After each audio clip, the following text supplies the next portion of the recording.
Hardly a year has passed without a major hit for the band. 1983 was something of an exception, only because they took the year off, apart from recording their 13th album, which has already provided them with a hit. This week's #2, you know it, Radio Gaga.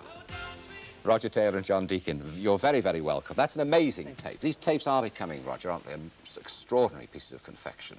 Yes, I think that's part of what the song's about, really. Yeah. The fact that they seem to be taking over almost from the oral side. You know, the visual side seems to be almost more important. Yes. How did you get together all those scenes of the people and the podium and the singers? I mean, that seems like a production, like Ben-Hur almost, isn't it? Well, I don't know. A lot of the footage is from the film Metropolis. This is the old Fitz Lang film, isn't it? Yes. Which was an idea we had to put in, wasn't it? Yeah.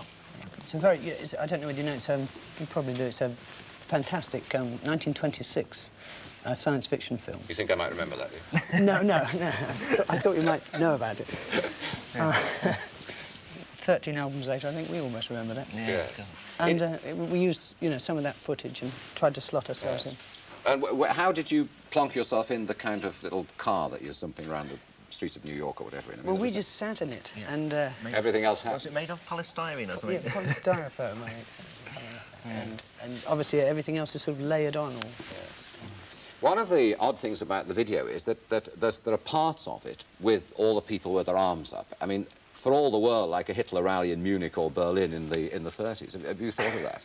People of my generation remember that sort of thing. Has that been mentioned to you? Well, yes, it worried me a bit, that. In fact, it was meant to be sort of more Orwellian, sort of more mind control sort of things, but and certainly not at all Hitlerian or whatever. I can see how it could be taken that way, yes.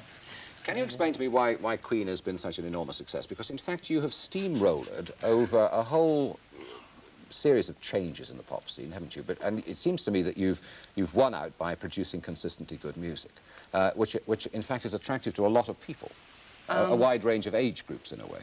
It seems so. I suppose we've changed a lot.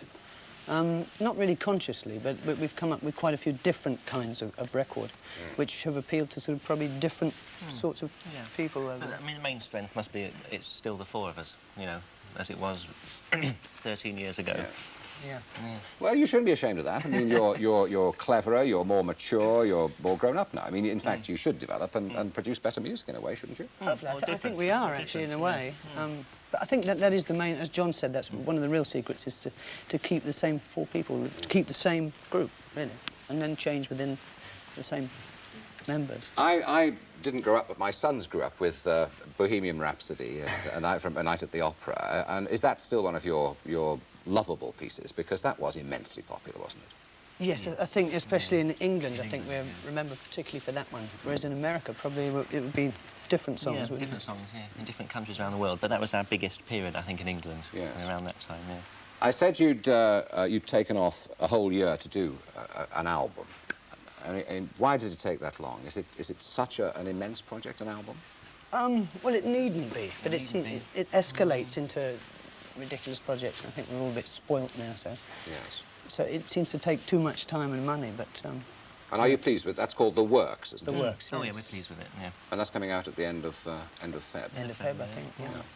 Well, thank you very much indeed, and what we're going to do is round off the piece by another look at the hit, which you hope will go to #1 this week, Radio Gaga. Here we go.